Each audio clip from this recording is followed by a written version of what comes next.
Hi guys, welcome to this session. और ये जो सेशन है इसमें हम लोग आईबीपीएस क्लर्क के पीटी का इंग्लिश क्वेश्चन डिस्कस करने जा रहे हैं। ठीक है ना। और जो भी लेवल 2 के बच्चे हैं उनको तो ये अटेम्प्ट करना ही चाहिए ये पेपर। लिंक मैंने इसके पीडीएफ का डिस्क्रिप्शन बॉक्स में दे दिया है। आप वीडियो देखने से पहले जाइए, डाउनलोड कीजिए, खुद से अटेम्प्ट कीजिए और देखिए कि आपने कितने क्वेश्चन सही किए। 15 से 20 के आसपास अगर आपका स्कोर है, 15 से 20 बीच में, बिटवीन 15 टू 20, तो आपका एक डिसेंट स्कोर है। 20 से ऊपर अगर आपका स्कोर है तो आप मेरिट लिस्ट में आने के करीब हैं। और 15 से नीचे हैं तो you need to work hard. आप कट ऑफ तो निकाल लेंगे लेकिन मेरिट लिस्ट में नहीं आएंगे। तो ये तो हो गया लेवल 2 के बच्चों के लिए। लेवल 1 के बच्चे जो अभी पिछले 1 डेढ़ 2 महीने से वीडियो देख रहे हैं, न्यूज़पेपर पढ़ रहे हैं, अपना वर्ड्स रिवाइज कर रहे हैं, वो ये देखिए कि आप जो पढ़ रहे हैं वो क्वेश्चन अपीयर कैसे होगा, क्वेश्चन में कैसे, एग्ज़ाम में कैसे क्वेश्चन आएंगे, कैसे आपको अटेम्प्ट करना है और आपको अभी और कितना मेहनत करना है।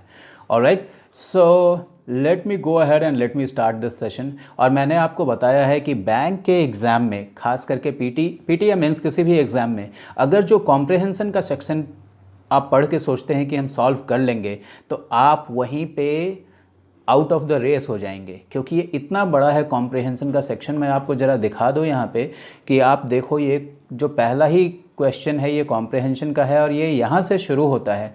You will have to read this entire paragraph. आपको ये पूरा पैराग्राफ पढ़ना पड़ेगा। और देखो जो दूसरे पेज पे है ये भी इसी चीज़ का है। You will have to read. पहले तो आपको इतना पढ़ना पड़ेगा। जब तक आप पढ़ रहे हो तब तक तो आपको कोई मार्क्स नहीं मिलेगा। So what we will do, हम लोग हमेशा की तरह अपना टेक्निक अपनाएंगे। हम लोग क्या करेंगे कि जो वर्ड्स और फ्रेजेस जो डार्क करके दिया गया है, जो बोल्ड करके दिया गया है, जैसे ये no longer is remote work about working on a beach, सबसे पहले तो इसको देख लिया। उसके बाद नीचे देखेंगे कि कोई और भी है क्या, कोई वर्ड जो डार्क बोल्ड में दिया हुआ है। तो देखो एक वर्ड आपको यहाँ मिल गया। लेवल 1 के बच्चों को तो मैंने ये वर्ड नहीं बताया है, लेकिन लेवल 2 वालों को ये पता होना चाहिए। सो अब देखेंगे कि आखिर ये, थोड़ा सा आइडिया ले लेते हैं कि आखिर ये पैराग्राफ, ये जो कॉम्प्रहेंशन है ये किस चीज़ के बारे में है। तो देखते हैं ज़रा सा। अ डेकेड अगो, देखो यहाँ से शुरू हो रहा है। A decade ago working from home may have seemed like a distant dream. तो वर्क फ्रॉम होम का जो ये कल्चर आया है, घर से काम करने का ये जो कल्चर आया है, इसके बारे में बात हो रही है कि एक दशक पहले, 10 साल पहले घर से काम करना एक बहुत डिस्टेंट ड्रीम लगता था, दूर का सपना लगता था। Today it's the future of work, और आज क्या है, काम का भविष्य ही यही है। ठीक है ना।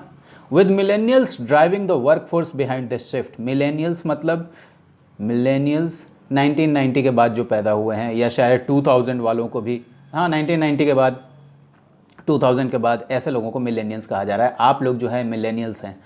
ऑलराइट, तो अब हम बस इतना ही पढ़ना था, इससे ज़्यादा हमें कुछ पढ़ने की ज़रूरत नहीं है। नीचे जाते हैं क्वेश्चन नंबर 1 में और देखते हैं कि क्वेश्चन नंबर 1 हमारा क्या कहता है। ओके, सो सबसे पहले देखो आप, क्वेश्चन नंबर 1 क्या है कि आपको क्या पूछ रहा है, why does the author support the idea working from home. अब इस आंसर, ये क्वेश्चन का आंसर देने के लिए आपको पूरा पैराग्राफ पढ़ा होना चाहिए, प्लस इसके ये जो 3 ऑप्शंस है ये भी पढ़िए और इतने सारे ऑप्शंस में मिलाइए और तब जाके 1 नंबर पाइए। उससे बढ़िया हम इसको छोड़ेंगे और नीचे जाएंगे, देखेंगे कि क्या कहता है। क्वेश्चन नंबर 2 भी बिल्कुल उसी तरीके का है। जब तक वर्ड्स का क्वेश्चन नहीं आएगा हम लोग इसको नहीं करेंगे। अब देखो क्वेश्चन नंबर 4 देखो आप, What does the author mean by the phrase no longer is remote work about working on a beach? कहता है कि ऑथर ने ऊपर में एक फ्रेज लिखा है। तो सबसे पहले जाते हैं उस फ्रेज को देख लेते हैं कि आखिर ऑथर ने क्या लिखा है। तो चलिए देखते हैं, इसको हमने अंडरलाइन भी कर रखा है। एग्जाम में तो आप अंडरलाइन नहीं कर पाएंगे। As more companies adopt telecommuting practices. Telecommunication का जो ये प्रैक्टिस है, ये जो जब ज़्यादा कंपनीज अडॉप्ट कर रही हैं, the benefits are very clear. No longer is remote work about working on a beach. अब रिमोट वर्क बीच पे से काम करने के बारे में नहीं है। ठीक है ना, कि बीच पे बैठ के काम कर रहे हैं या इस तरीके से काम कर रहे हैं। रिमोट वर्क वो नहीं है। It's a complete design in how we approach the way we work.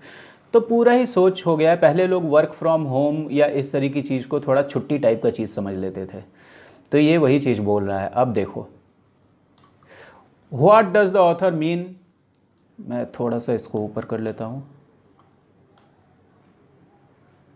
Okay, what does the author mean by the phrase no longer is remote work about working on a beach? देखो, work is conducted seriously while working from home. सबसे पहले तो ये option हम लोग बस देख रहे हैं अभी। Earlier the idea of remote work included working from holiday locations, तो ये देख लिया। Earlier the concept of remote working lagged popularity, ये तो बिल्कुल ही गलत है, पॉपुलैरिटी क्यों लैग करेगा। Remote working provides the scope of holidaying while managing the work, ऐसी बातें तो बिल्कुल भी नहीं लिखी गई हैं। रिमोट वर्क का इंपॉर्टेंस कितना अच्छा हो रहा है ये इसके बारे में लिखा गया। तो दो ऑप्शंस तो हमने ऐसे ही निकाल दिया। Work is conducted seriously while working from home, earlier the idea of remote work included working from holiday. No, बिल्कुल ये गलत चीज़ है। छुट्टी पे से काम करने को हम लोग रिमोट वर्क नहीं कहते हैं। तो जो सही ऑप्शन हुआ आपका क्या हुआ? ए हुआ।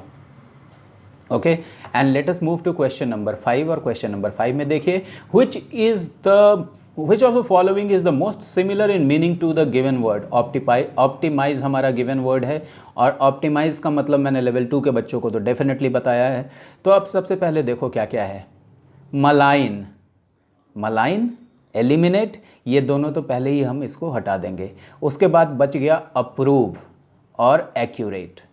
ऑप्टिमाइज़ का मतलब मैंने आपको क्या बताया, जब किसी भी चीज़ को आप ऑप्टिमाइज़ करते हो तो उसको और बढ़िया बनाते हो, उसको और एक्यूरेट बनाते हो, ठीक है ना। ऑप्टिमाइज़ योर प्रिपरेशन मतलब अपना प्रिपरेशन में जो आप उलूल जुलूल तरह की चीज़ें पढ़ते रहते हैं उसको हटाओ, ऑप्टिमाइज़ करो, ठीक है ना। एक बार मैंने फिर भी बताया है आपको कि ऊपर जाकर देखिए कि ऑप्टिमाइज़ कैसे लिखा गया है, ठीक है ना। तो मैं आपको दिखा देता हूँ कि यहाँ पे ऑप्टिमाइज़ कैसे लिखा है, और इसका अगर हमें मतलब नहीं भी पता चला, एग्ज़ाम में कोई ऐसा वर्ड आ सकता है जिसका मीनिंग आपको याद ना हो, तो आप सेंस कैसे निकालेंगे। अब देखो, वर्क फ्रॉम होम के बारे में बोल रहा है। It allows workers to retain more of their time in the day and adjust to their personal, mental and physical well being needs that optimise productivity. जो प्रोडक्टिविटी को क्या कर देते हैं, बोलता है कि ये जो वर्क फ्रॉम होम का कल्चर है ये क्या कर देता है, लोगों को उनका डे का टाइम बचाता है, पर्सनल, मेंटल और फिजिकल वेलबींग नीड्स इनको अच्छा करता है, इनको एडजस्ट करता है, जिससे कि प्रोडक्टिविटी जो है वो ऑप्टिमाइज हो जाता है। ओके, तो प्रोडक्टिविटी को बढ़ाने की बात कर रहे हैं, ठीक है ना। प्रोडक्टिविटी को क्या कर रहे हैं, बढ़ाने की बात कर रहे हैं वहाँ पे। तो मलाइन एलिमिनेट तो होगा नहीं, और डी जो ये अप्रूव है ये भी बिल्कुल गलत हो जाएगा। और प्रोडक्टिविटी को एक्यूरेट करने की भी बात नहीं हो रही है, तो मेरे ख्याल से ये भी गलत होगा। If I would have been there in the examination hall I would have gone with this option, none of the above. तो इस तरीके से आपको क्वेश्चंस आएंगे। यहाँ पे थोड़ा सिंपल नहीं था, थोड़ा सा घुमाया इसको, और ज़्यादा ऐसा कुछ भी नहीं था कि बहुत हार्ड कर दिया। और ये देखो आप, सेंटेंस रीअरेंजमेंट देख रहे हो आप। क्वेश्चन नंबर 6 to 10, तो सबसे पहले देखो ए ये है, बी हो गया, सी, डी और ई। सबसे पहले मैंने आपको बताया कि जब ऐसा चीज़ हो तो आप सारे सेंटेंसेस को पढ़ लीजिए, आपको एक आइडिया मिल जाएगा कि किस चीज़ के बारे में एटलीस्ट ये कहा जा रहा है। And people like the Indian president and prime minister get 3 cents and 1 cent respectively. President और प्राइम मिनिस्टर जो इंडिया के हैं इनकी तरह के लोगों को कितना मिलता है, 3 सेंट और 1 सेंट। जैसे आपके यहाँ पैसा होता है उसी तरह अमेरिका में सेंट होता है, रुपया और पैसा होता है ना आपके यहाँ। Sachin Tendulkar, arguably India's best ever cricket player, earns some $30 a minute। देखो यहाँ सचिन तेंदुलकर को कहता है कि निर्विवाद रूप से, आर्ग्यूएबली निर्विवाद रूप से वो बेस्ट एवर क्रिकेट प्लेयर हैं इंडिया के, और वो $30 1 मिनट में कमाते हैं। दूसरा लाइन देखो क्या लिखा है, India's highest paid CEO, India के सबसे highest paid CEO Mukesh Ambani of Reliance Industries gets $10, इनको $10 मिलता है पर मिनट सैलरी में। एंड सेल्यूलाइड सुपरस्टार, सेल्यूलाइड मतलब ये जो सिनेमा का पर्दा आप देखते हैं इसी को सेल्यूलाइड बोला जाता है। सेल्यूलाइड मतलब सिनेमा का world. Celluloid superstar Amitabh Bachchan $8, और इनको कितना मिलता है अमिताभ बच्चन साहब को, इनको $8 मिलता है 1 मिनट का। तो कुछ सैलरीज़ की बात हो रही है। अभी तक देखो तीनों लाइन में सैलरीज़ को कंपेयर किया गया है, ठीक है ना। इसमें यह बताया गया कि सबसे हाईएस्ट सचिन तेंदुलकर को मिलता है, उसके बाद मुकेश अंबानी को, उसके बाद अनिल अंबानी, उसके बाद अमिताभ बच्चन को, और प्राइम मिनिस्टर और प्रेसिडेंट तो टिकते भी नहीं है कहीं सैलरी के मामले में, 3 पैसा और 1 पैसा। अब नीचे देखो कि डी में क्या कह रहा है, that makes it tempting to assume that business of cricket must be huge and thriving too. ये देखने से यह निष्कर्ष आसानी से निकाला जाता है। टेम्पटिंग मतलब आप आसानी से ये निष्कर्ष निकालने को आपको टेम्प्ट करता है। अगर ये चीज़ देखेगा कोई भी तो उसको क्या लगेगा कि हाँ भाई सिनेमा के क्रिकेट के लोग ज़्यादा कमाते हैं, तो आप टेम्प्टेड हो जाते हैं ये अज्यूम करने के लिए। That the business of cricket must be huge, कि बिजनेस ऑफ क्रिकेट काफ़ी ह्यूज होगा और थ्राइविंग भी होगा, फल फूल रहा होगा। ये वर्ड मैंने लेवल 2 के बच्चों को आपको तो बताया है। उसके बाद देखो इतना तो बात कर लिया, उसके बाद क्या बोलता है, but even if you ignore numbers, the conclusion is that India's cricket stars are handsomely paid। बोलता है सबसे लास्ट सेंटेंस में क्या कह रहा है कि अगर आप इन नंबर्स को $30 और $8 और $10 इन नंबर्स को अगर आप इग्नोर भी कर देते हैं तो इंडिया के क्रिकेटर्स जो हैं वो हैंडसमली पे किए जाते हैं, मतलब उनका सैलरी अच्छा रहता है, काफ़ी अच्छा रहता है। तो देखो इसको हम लोग शुरू कैसे करेंगे। सबसे पहले तो ये कंपैरिजन से शुरू किया है, ठीक है ना। तो सबसे पहले बताया है सचिन के बारे में कि इनको $30 मिलता है, मुकेश अंबानी को $10, अमिताभ बच्चन को $8 और प्रेसिडेंट। तो सबसे पहले क्या करेंगे, सबसे पहले सचिन तेंदुलकर की सैलरी लिख दिया। उसके बाद किससे कंपेयर किया, सी मुकेश अंबानी और अमिताभ बच्चन से। उसके बाद किससे कंपेयर किया, इंडियन प्राइम मिनिस्टर और प्रेसिडेंट से, ठीक है ना। तो बी सी ए, और यही चीज़ को देखते हुए अब देखो ई में कहता है but even if you ignore the numbers. तो बी सी और ए में तो हमने नंबर्स की बात की, तो नंबर के इग्नोर करने के बाद बट लगाया है, तो तुरंत इसके बाद ये सेंटेंस होना चाहिए। कैसे, सचिन तेंदुलकर को $30 मिलता है, मुकेश अंबानी को $10, सुपरस्टार अमिताभ बच्चन को $8, प्राइम मिनिस्टर और प्रेसिडेंट की तो पूछिए ही नहीं। तो कहता है कि लेकिन फिर भी अगर आप इस नंबर को इग्नोर कर भी देते हैं, ठीक है ना, इस नंबर को इग्नोर कर दीजिए, चलिए सचिन वाले नंबर और बाकी जो नंबर्स हैं इनको इग्नोर कर दीजिए, फिर भी हम कंक्लूज़न तो ये है कि इंडिया के क्रिकेटर्स जो हैं वो इंडिया के स्टार क्रिकेटर्स हैंडसमली पे किए जाते हैं, ठीक। तो जस्ट इसके बाद जो है देखो ये तीनों के बाद हम डी लगाएंगे। यहाँ पे जो मैं ई सोच रहा था, जब मैंने लास्ट में पढ़ा तो उसमें कंक्लूज़न की बात कर रहा है, तो कंक्लूज़न तो सबसे लास्ट में ही आएगा, ठीक है ना, उसके पहले अज्यूम करेंगे हम लोग। तो बोलता है क्या कि ये जो तीनों चीज़ अभी दिखाया, that makes it tempting to assume that business of cricket must be huge. इससे ये हम अंदाज़ा लगा सकते हैं कि बिजनेस जो है वो ह्यूज है और थ्राइविंग है। लेकिन अगर आप नंबर्स को इग्नोर कर भी देते हो तो business of cricket must be huge and thriving too, I am sorry इसमें थोड़ा सा मैं भी कन्फ्यूज हो रहा हूँ। तो अगर but even if you ignore the numbers, ये जो बार बार ऊपर नीचे करने का होता है इसमें काफ़ी कन्फ्यूज़न होता है और आपको एग्जाम में भी होगा। The conclusion is that Indian cricketers are handsomely paid that makes it tempting to assume that business of cricket must be huge and, हाँ तो मैं क्या करूँगा, मैं अगर एग्जाम में रहता तो क्या करता, बी सी ए ई और डी, ऑलराइट, बी सी ए ई और डी। तो सबसे पहले हम देखते हैं इसको कि क्या है, एग्जाम में आपको भी ऐसे कन्फ्यूजन्स हो सकते हैं। तो which of the following should be the first sentence after rearrangement. तो सबसे पहला तो हमने देखा था कि बी है, उसके बाद हमने बी सी ए देखा था, तो यहाँ पे थर्ड सेंटेंस पूछ रहा है इसलिए हम ए करेंगे, ओके। उसके बाद क्या पूछ रहा है, फिफ्थ सेंटेंस। तो फिफ्थ सेंटेंस कौन सा है भाई आपका, तो डी है, आप देखिए। तो हम यहाँ पे क्या ऑप्शन करेंगे, डी करेंगे। Which of the following should be second में हमने सी किया था, बी सी ए था। Which of the following should be the fourth sentence after rearrangement.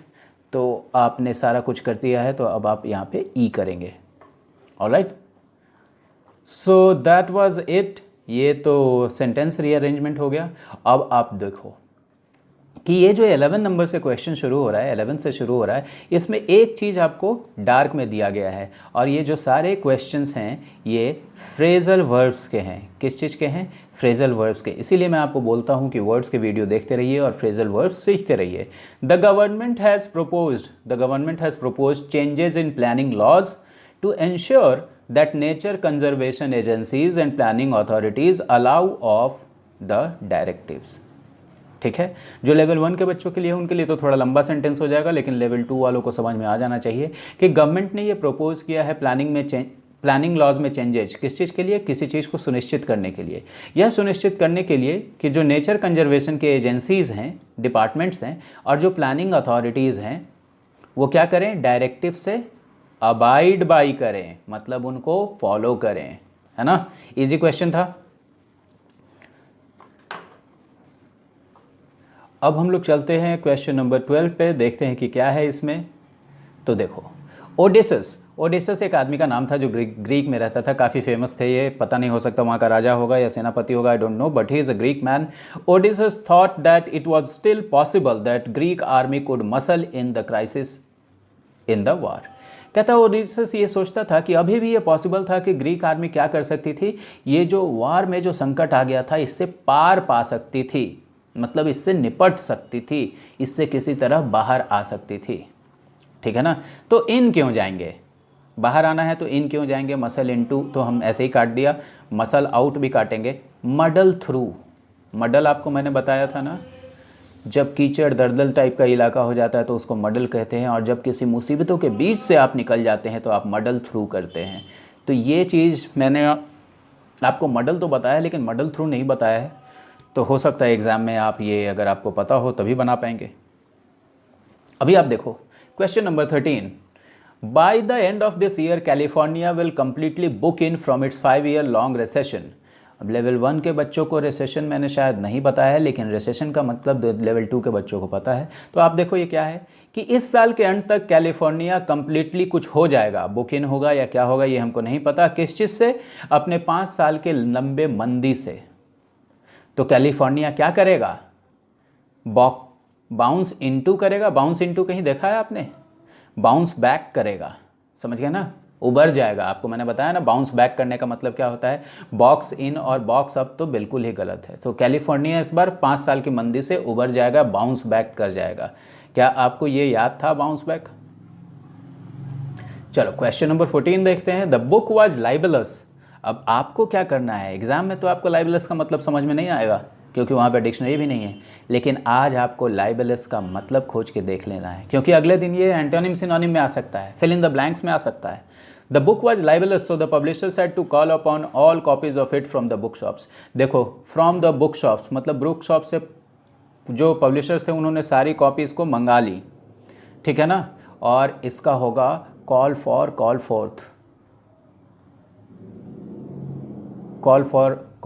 All copies of it from the book shops. अब देखो इसमें मैं भी कंफ्यूज हो गया क्योंकि काफ़ी क्लोज सिनोनिम्स है। कॉल इन तो होगा नहीं, कॉल ऑन भी नहीं होगा, कॉल फॉर और कॉल फोर्थ, ठीक है ना।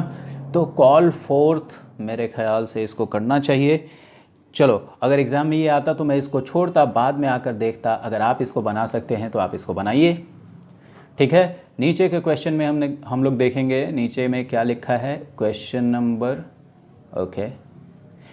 15, you can no longer brush up the argument that system is a sort of economic straitjacket, one that is becoming increasingly onerous. अब आपको क्या देखना है, यहाँ का मतलब ऑनरस का मतलब देखना है आज, ओके।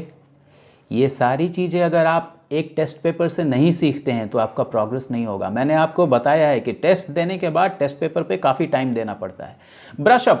ब्रशअप का मतलब होता है किसी चीज़ को रिवाइज करना, जैसे हम लोग बोलते हैं ना brush up your communication skills, मतलब उसको और ठीक करो, किसी और चीज़ को ठीक करना। कहता है कि आप अब ज़्यादा दिन तक, मतलब अब आप नहीं कर सकते हैं, यू कैन नो लॉन्गर क्या, आर्ग्यूमेंट को क्या कर सकते हैं, ब्रश ऑफ। देखो ब्रिंग अप मतलब आर्ग्यूमेंट को ला नहीं सकते हैं, ब्रिंग ओवर मतलब यहाँ लाओ, ब्रिंग बैक मतलब वापस लाओ, और ब्रश ऑफ मतलब किसी चीज़ को इग्नोर कर देना। क्या कर देना, इग्नोर कर देना, ब्रश ऑफ कर दिया। तो कहता है अब आप इस टॉपिक को ब्रश ऑफ नहीं कर सकते, अब आप इसको इग्नोर नहीं कर सकते, अब आप इसको बात करनी ही पड़ेगी आपको। तो आपने देखा कि किस तरह फ्रेजल वर्ब से क्वेश्चन पूछे गए। एक क्वेश्चन में मैं भी कंफ्यूज हो गया, और मैं सीरियसली बता रहा हूँ आपको, एज ए एस्पायरेंट बता रहा हूँ, एज ए टीचर नहीं बता रहा हूँ, कि अगर एग्ज़ाम में मैं रहता उसको छोड़ने में मुझे 5 सेकंड से ज़्यादा का टाइम नहीं लगता, मैं 2-3 सेकंड में ही उसको छोड़ देता। एग्ज़ाम में मैं देखता था और अगर मुझे थोड़ा भी कन्फ्यूज़न हुआ मैं छोड़ देता था, क्योंकि अगर ज़्यादा करोगे तो गलत ही होगा। अब क्वेश्चन नंबर 16 देखो, SBI PO के PT वाले जो सेट हमने डिस्कस किया था, अगर आपने इसको नहीं देखा तो जाकर देख लीजिए। उसमें भी इस तरीके के क्वेश्चंस थे कि एक पार्ट में 3 सेंटेंस, कितने 3 सेंटेंस, दूसरा पार्ट में भी 3 सेंटेंस, और इस पार्ट के सेंटेंसेस को इस पार्ट से मिलाना है। कोई मिल भी सकता है, कोई नहीं भी मिल सकता है।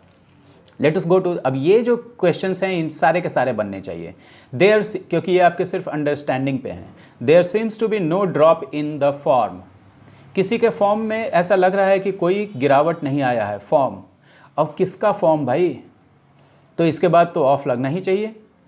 फॉर्म ऑफ सचिन तेंदुलकर, तो देखिए of Ronaldo after the world cup, अगर आप DEF तीनों सेंटेंस पढ़ते हैं तो आपको देखते ही सबसे पहले 100% विश्वास हो जाएगा कि A और F ही होना चाहिए। तो जब A और F हो गया तो हम इसको काट देंगे। A और F कहाँ कहाँ है आपका, एक इसमें है और एक इसमें है, मतलब A F के साथ B D। अगर अब देखो यहाँ पे अगर C ऑप्शन को देखोगे तो आपको 2 ऑप्शन ट्राई करना पड़ेगा, लेकिन अगर आप इस ऑप्शन को देखोगे तो आपको एक ऑप्शन ट्राई करना पड़ेगा। तो B D बैठा के देखो। The hatred that both countries have for each other, D, seems to have amplified after the recent incident, कि दोनों कंट्री के बीच में जो नफरत है ऐसा प्रतीत होता है कि वो और बढ़ गया। एम्पलीफायर आप जानते हैं ना, बढ़ गया, एम्पलीफाई हो गया रिसेंट इंसिडेंट के बाद। तो हम पूरे जल्दी से इसको ऑप्शन कर लेंगे, ठीक है। एक ऑप्शन बनाया, उससे देखिए आपने ऑप्शन दूसरा कैसे निकाल लिया। अब चलिए दूसरा सेंटेंस देखते हैं। क्वेश्चन नंबर 17 का पहला लाइन देखते हैं। बोथ कंपनीज वर टारगेटिंग, ठीक है ना, बोथ कंपनीज टारगेट कर रहे थे। बोथ कंपनीज वर टारगेटिंग, क्या किसी चीज़ को टारगेट कर रहे होंगे ना, तो यहाँ तो फ्रॉम नहीं आएगा, ठीक है। फ्रॉम आएगा, कभी नहीं आएगा। टारगेटिंग किसी चीज़ को कर रहे थे तो targeting in attempt to attack enemy forces at, अभी यहाँ एनिमी फोर्सेज की बात आ गई तो ये भी नहीं हो। Both countries were targeting students from college who were in their early 20s। दोनों कंपनीज किनको टारगेट कर रहे थे, जो स्टूडेंट्स थे कॉलेज के। तो एक तो हमें समझ में आ गया कि A और E होगा। जैसे ही A और E होगा हम ऑप्शन देखेंगे, तो A और E देखो, एक यहाँ पे है और एक यहाँ पे है, ठीक है। तो B D भी देख लेते हैं। B क्या लिखा है, my uncle had a dog who क्या, who from a car company, ऐसा हो सकता है, कभी नहीं हो सकता है। Who in attempt to attack enemy, ये भी नहीं हो सकता है। तो आप C देखिए, strategic missiles represents a logical step, ठीक है ना, logical step in the attempt to attack enemy forces at a distance. तो स्ट्रैटेजिक मिसाइल्स क्या करेगा भाई, एनिमी फोर्सेज को डिस्टेंस से अटैक कर सकता है। तो आपका क्या हो गया, C और F। अब A और E कर दिया, और अगर C और F कर दिया तो B और D का भी होना मांगता है, ठीक है ना, लेकिन B और D तो बन नहीं रहा है। My uncle had a dog who from a car company, ये क्या है। तो हम लोग क्या करेंगे इसमें कि सिर्फ A और E के साथ जाएंगे। आप ऑप्शन देखिए, सही A और E भी है और सही C और F भी है, लेकिन ये दोनों ऑप्शन किसी में नहीं है, सिर्फ एक ही ऑप्शन है। जो अगर C और F इन दोनों में है लेकिन B और D गलत है, तो हमारा जो सही ऑप्शन है वो क्या है, A और E। अगला क्वेश्चन देखते हैं, नेक्स्ट क्वेश्चन। ये कौन सा क्वेश्चन हमने देखा, अच्छा 18 को क्वेश्चन को देखो। Selfish politicians should never make it. देखो, जब आप कभी मेक इट करते हो ना किसी चीज़ में, तो आप सफल हो जाते हो। I made it to the merit list, I will make it to the merit list, मतलब मैं मेरिट लिस्ट में आ जाऊंगा। Selfish politicians should never make it, क्या वो भाई, never make it usually in a form of circle goes to the back seat of the car, there was still and attempt made, गलत। Being rich doesn't guarantee you, rich होना आपको guarantee नहीं करता है, क्या गारंटी नहीं करता है, goes to the back seat of the car, देख रहे हो सारे ऑप्शंस उलूल जुलूल हैं। तो हम सी को देखेंगे जरा। There are applications that calculate the range of your electric car, ऐसे ऐसे ऐप्स हैं जो आपके इलेक्ट्रिक कार का रेंज कैलकुलेट करते हैं। Goes to the back seat of the car, car से रिलेटेड तो ये लाइन भी है और ये लाइन भी है, लेकिन आप देखो ऐसे एप्लीकेशंस हैं जो इलेक्ट्रिक कार, आपके इलेक्ट्रिक कार का रेंज कैलकुलेट करते हैं, और क्या calculate electric car goes to the back seat of the car, ऐसा नहीं हो सकता है। हम ये सेंटेंस पढ़ते हैं, there are apps that calculate the range of your electric car usually in the form of a circle on a map showing the approximate range. किस रूप में ये दिखाते हैं range? Usually in the form of a circle on a map showing the approximate range. तो ऐसा approximate range दिखाते हैं। तो डी और क्या बना? सी। तो सी और डी किस में है? एक ही ऑप्शन में है। आपने देख लिया इसको। अब चलिए दूसरा क्वेश्चन देखते हैं हम। Okay guys, how is this session? Is it benefiting you? आपको कैसा लग रहा है? इसमें कुछ सुधार की ज़रूरत है, कोई एनी इम्प्रूवमेंट? तो आप प्लीज़ जाइए और कमेंट कीजिए। आपके कमेंट्स अच्छा लगता है, और जब आदमी कुछ करता है तो आदमी चाहता है कि सामने वाले का रिस्पॉन्स मिले। या आपके साथ भी होता है। Every human being has this tendency. So I am also very eager to see your response on all the videos. So इसमें कंजूसी मत कीजिए, जाइए कमेंट कीजिए। आपको कुछ अगर इसमें गलत लगता है, जैसे कल के वीडियो में 2 स्टूडेंट्स मेरे ऐसे हैं जिन्होंने मेरे एक ब्लूपर को, मेरे एक मिस्टेक को पकड़ा है। मैं जल्दबाजी में एक जगह तो एंटोनिम की जगह सिनोनिम ही बता दिया, और दूसरी जगह चूज, चोज, चोजन में मैं डिफरेंस नहीं बता पाया। तो वो एक मिस्टेक था, ठीक है ना?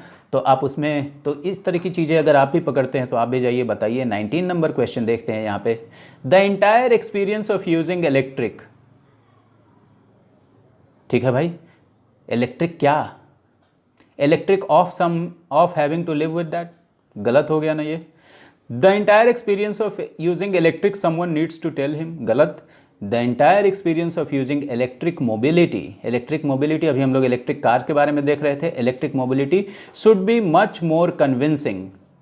ठीक है ना? तो सबसे पहले तो हमने देख लिया कि ए और एफ का बन रहा है। इलेक्ट्रिक मोबिलिटी मतलब अभी आप जो पेट्रोल से मोबिलिटी कर रहे हैं और डीजल से मोबिलिटी कर रहे हैं, electric mobility should be much more convincing. तो ए और एफ हमारा इसमें है और किसी में नहीं है। तो हम और कोई ऑप्शन देखेंगे? कभी नहीं देखेंगे। That is it. अब मैं भी यहाँ पे नहीं दिखाऊंगा क्योंकि बाकी सब ऑप्शंस बकवास हैं। क्वेश्चन नंबर 20 देखो आप। Some man are not interested in. कुछ मैन इंटरेस्टेड नहीं है किसी चीज़ में।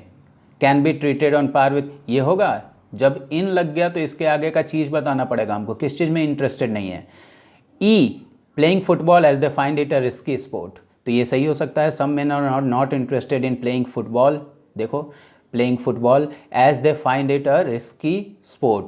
तो सबसे पहले हमने देखा कि क्या बन गया कॉम्बिनेशन यहाँ पे, ए और ई। तो सबसे पहले आप अपने ऑप्शंस में देखिए ए और ई। तो एक ए और ई यहाँ मिला, एक यहाँ मिला। तो सी और डी अब देखेंगे आप। सी और D, there is no statute that specifically states that texting can be treated on par with criminal negligence.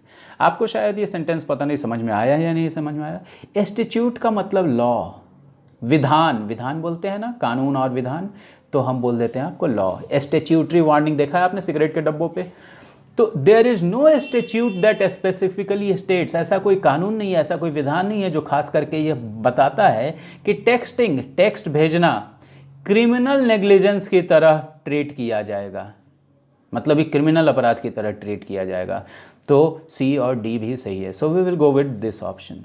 Guys, ये जो क्वेश्चंस हैं ये सीधा सीधा आपके समझ पे हैं और काफ़ी छोटा छोटा लाइन है। तो इन छोटे लाइनों को तो हम हेडलाइंस में और न्यूज़पेपर्स में पढ़ते ही हैं। तो मेरे ख्याल से आपको गलत नहीं होना चाहिए। अगर ऐसे पाँच अगर ऐसे क्वेश्चंस हैं तो 4 तो आपको नंबर आना ही चाहिए उसमें से। अब देखो यहाँ पे फिलर्स आ गया, कुछ ग्रामर के भी फिलर्स हैं। Usually when the local festival is a week away the number of customers in the shop. मुझे उम्मीद है कि जो लेवल 2 के बच्चे हैं वो इसको सही सही बनाए होंगे। आप बताइए क्या होना चाहिए। यूजुअली, अक्सर जब लोकल फेस्टिवल एक हफ्ते दूर होता है, या मतलब कहने का मतलब जब लोकल फेस्टिवल नज़दीक होता है तो कस्टमर्स का नंबर शॉप में क्या हो जाता है, बढ़ रहा है, बढ़ जाते हैं, बढ़ जाता था। तो जब लोकल फेस्टिवल नज़दीक रहता है तो कस्टमर का नंबर बढ़ जाता है, और बढ़ जाता है के लिए क्या लिखेंगे, इंक्रीजेज। विल हैव इंक्रीज्ड, बढ़ गया होगा। हैज़ इंक्रीजिंग, हैज़ के बाद आपने आईएनजी देखा है कहीं पे? गलत। विल बी इंक्रीज्ड, कस्टमर का नंबर बढ़ा दिया जाएगा। देखो बी आ गया, ये भी गलत। इंक्रीज्ड, बढ़ता था, ये भी गलत।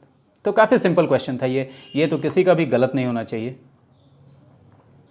Okay, you will have to undergo a. देखो मैंने आपको बताया था ना, हम लोग अंडरगो वर्ड आ गया आज आपको।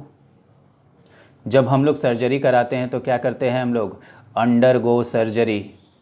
ओके, जब हमारी ट्रेनिंग होती है तो हम क्या होता है, अंडरगो ट्रेनिंग। आपको याद है ये सारी चीज़ें, आप यहाँ पे आ गया। तो you will have to undergo a of test, मतलब बहुत सारे टेस्ट का कोई चीज़ बिफोर द इंटरव्यू। तो क्या होना चाहिए, a large of test, a large number of test होता तो हमको समझ में आता, लार्ज ऑफ टेस्ट कैसे हो सकता है, अ सीरीज ऑफ टेस्ट ये तो होता है, ठीक है ना। तो हमारा ऑप्शन ये होगा, क्योंकि आपको कोई चीज़ करना पड़ेगा। तो डिज़ाइन ऑफ टेस्ट ऐसा कुछ भी नहीं हो, undergo a design of test, undergo a booklet, delegation, ऐसा कुछ भी नहीं हो सकता है। तो सीरीज ऑफ टेस्ट काफ़ी सिंपल क्वेश्चन है, बिल्कुल भी गलत नहीं होना चाहिए। Question number 23, one has to be very during the monsoons as the roads become slippery. Level 1 के बच्चे थोड़ा इस पर ध्यान देंगे। देखो यहाँ पे एज का इस्तेमाल हुआ है, रोड्स बिकम स्लिपरी, और उसकी वजह से मानसून में हर किसी को बहुत रहना चाहिए। बहुत क्या रहना चाहिए, स्मार्ट रहना चाहिए, बहुत हेल्दी रहना चाहिए। रोड्स के स्लिपरी होने से हेल्दी का क्या, बहुत प्रेजेंटेबल रहना चाहिए। प्रेजेंटेबल मतलब जिसको प्रेजेंट किया जा सके। बहुत प्रिपेयर रहना चाहिए, प्रिपेयर का मतलब तो तैयार होना होता है। बहुत कॉशियस होना चाहिए, मैंने आपको ये वर्ड बताया है। कॉशन का मतलब सावधानी, सावधानी, और कॉशियस का मतलब सावधान, बताया ना। तो आप यहाँ पे क्या करेंगे, बी करेंगे। देख रहे हो आप जो पढ़ रहे हो उससे कैसे क्वेश्चंस आ रहा है। द जज यूज्ड हिज, जज ने किसी चीज को यूज किया, किस चीज में, मैटर को सेटल करने में, मैटर को सेटल करने में, इन सेटलिंग द मैटर। द जज यूज्ड हिज, अपना, नो, नो का मतलब तो जानना होता है, बिल्कुल ही गलत। जज अपना जानना यूज किया, जज अपना दिमाग यूज किया, जज अपना टैक्टिक्स यूज किया, जज अपना बायस, मतलब बायस का मतलब जब किसी के खिलाफ आप दुर्भावना से ग्रसित होते हैं। लेवल 2 के बच्चों को तो मैंने ये बताया।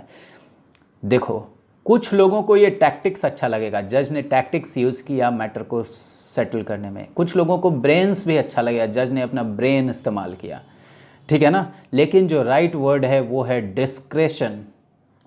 डिस्क्रेशन का मतलब आपका अधिकार, राइट।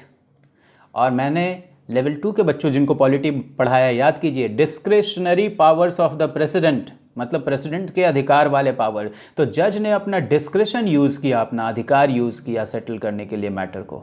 ऑलराइट, अब हमारे साथ क्या होता है, जो हिंदी मीडियम्स के बच्चे अगर ये दोनों वर्ड जान गए तो कोई तो इसको करके आएगा और कोई इसको करके आएगा और सोचेगा कि मैंने सही कर दिया है, लेकिन अल्लाह मालिक। The board members could not arrive at a unanimous on the issue. Board members जो हैं एक सर्वसम्मति से, यूनानिमस तो मैंने आपको बताया है, सर्वसम्मति से किसी चीज़ पर नहीं आ सके, किसी मुद्दे, सर्वसम्मति से नहीं आ सके। कैसा चीज़ नहीं आ सके, बोर्ड मेंबर्स किसी मुद्दे पे क्या नहीं हो सके सर्वसम्मति से, ठीक है ना। तो देखो एट ए यूनानिमस प्रोग्रेस, सर्वसम्मति से प्रोग्रेस का क्या मतलब है, और यहाँ पे डिसेंट का क्या मतलब है, ये वर्ड आज ही हमने वर्ड्स के वीडियो में किया है, क्रोध का। तो बोर्ड के जो मेंबर्स हैं वो सर्वसम्मति से किसी फैसले पे, किसी नतीजे पे नहीं आ सके इस मुद्दे के ऊपर। पॉलिसी और एक्शन ये सब गलत हो जाएगा। और देख रहे हो यूनानिमस पॉलिसी कोई चीज़ नहीं होता, यूनानिमस डिसीजन होता है या यूनानिमस जजमेंट होता है, इस तरीके की चीज़।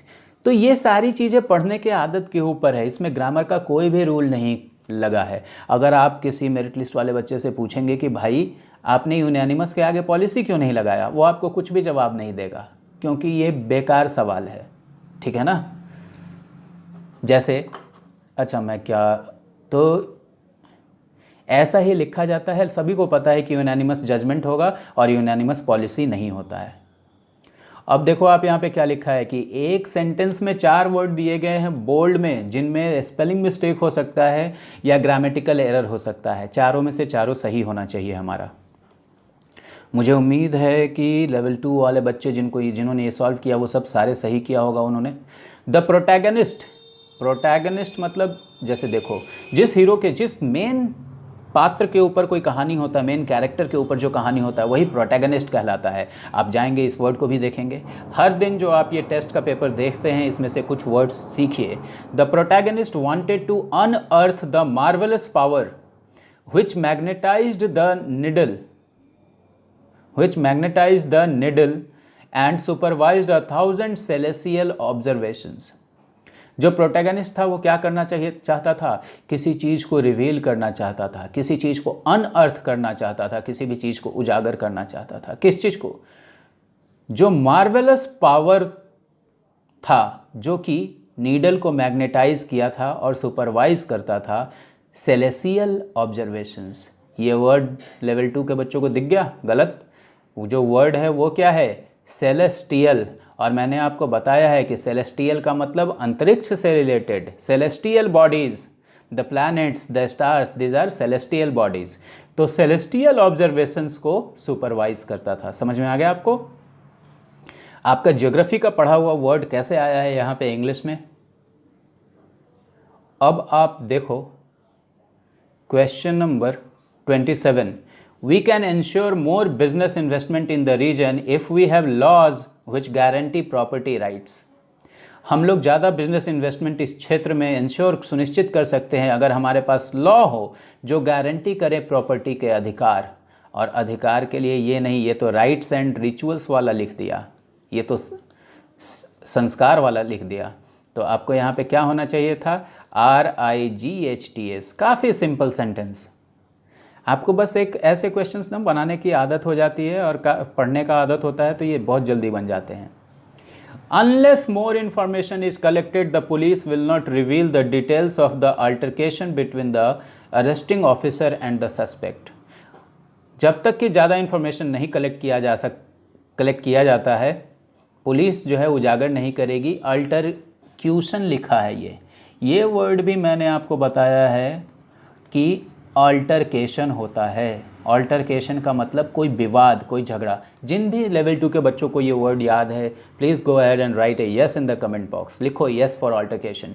तो ये वर्ड जो है वो क्या है? गलत स्पेलिंग है। और अल्टरकेशन का मतलब झटका। बाकी चीज़ तो आप देख ही रहे हो कि इन्फॉर्मेशन सही है, रिवील सही है और सस्पेक्ट सही है, ठीक है ना? और देखो अल्टरकेशन हुआ किसके बीच में है? अरेस्टिंग ऑफिसर जो अरेस्ट कर रहा था और सस्पेक्ट जो संदिग्ध था उसके बीच में। तो यहाँ पे कुछ भी गलती नहीं है। इसीलिए मैं आपको रोज़ न्यूज़पेपर पढ़ाता हूँ ताकि आपको ऐसे सेंटेंसेस को धीरे धीरे पढ़ने की आदत हो जाए और सेंटेंस देखते ही पता चल जाए कि क्या गलती है। और इंग्लिश बिल्कुल उसी तरीके से बनता है। Considering the fact that Indians have ousted the non natives almost always, it is not flawed to state that the nation will remain integrated till the kingdom कम।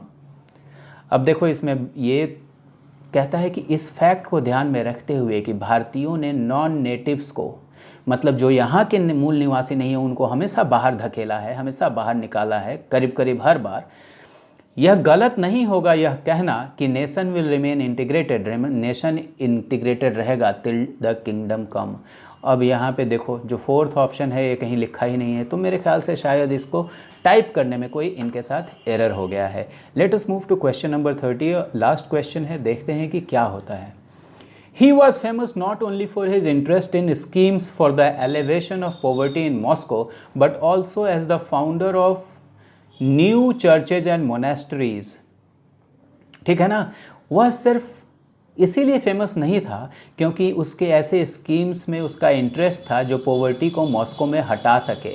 देखो लेवल 2 के बच्चों, मैंने आपको ये वर्ड बताया है ना, जाके इसके लिए भी यस लिखिए अगर आपको याद है। एलेविएट, पॉवर्टी एलिविएशन प्रोग्राम्स मैंने बताया है, उन्मूलन। और मैंने आपको ये भी बताया था कि एलिवेट की तरह तो ये दिखता है, लेकिन एलिवेट का मतलब किसी भी चीज़ का ऊपर जाना और इसका मतलब किसी भी चीज़ का कम होना। तो यहाँ जो एलिवेशन है ये हमारा जो करेक्ट ऑप्शन होना चाहिए ये हो जाएगा। So guys, that was all in this session. I hope you are enjoying the session and please watch it sincerely, watch it carefully and इसको watch करने के बाद खुद से ही काम करो। Alright, so thank you very much for watching the video. Have a great day ahead and let me stop this.